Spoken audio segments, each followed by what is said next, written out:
Геноцид осетинского народа коснулся каждой семьи. Но, к сожалению, и мои предки также не избежали этого геноцида. В свое время родной брат моего прадеда, Андрей Григорьевич Харебов, также вступил добровольно в ряды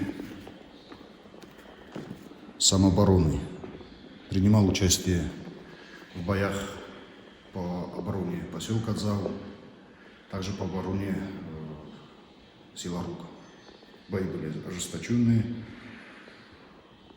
И кроме вот этого снимка, который вот показывал, кроме вот этого снимка, к сожалению, никаких данных более не сохранилось. Вот он.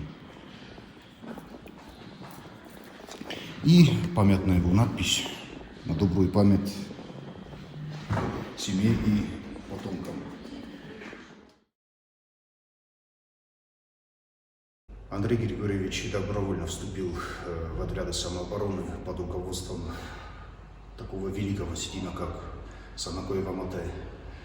Как мне говорила сама бабушка, он был очень горд тем, что находился рядом с таким великим человеком.